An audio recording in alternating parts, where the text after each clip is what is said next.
გურჯაანი მოქანდაკეთა საერთაშორისო სიმპოზიუმს უმასპინძლებს. ღონისძიებაში მონაწილეობის მსურველთათვის მუნიციპალიტეტის მერია კონკურსს აცხადებს.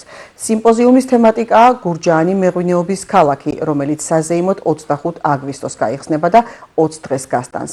მონაწილეები საკუთარ კომპოზიციებზე სპეციალურად მოწყობილ სივრცეში იმუშავებენ. გურჯაანის მუნიციპალიტეტი მეორე წელია ატარებს მოქანდაკეთა საერთაშორისო სიმპოზიუმს.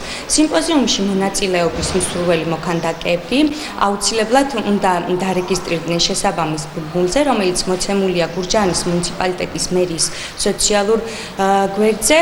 მათ უნდა გამოაგზავნონ აუცილებლად თავიანთი პორტფელიო და შესაბამისი სამი ესკიზი, რომელსაც შეარჩევს კომპეტენტური ჟიური, რომელიც დაკომპლექტებული იქნება დარგის შესაბამისი სპეციალისტებით.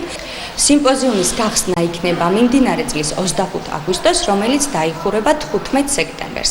ამ პერიოდში კი მოქანდაკეებს საშუალება ექნებათ გაეცნონ მუნიციპალიტეტის სხვადასხვა ღირსშესანიშნავ ადგილებს, რაც დაეხმარება მათ გააზრებაში და მათ უკეთეს მუშაობაში.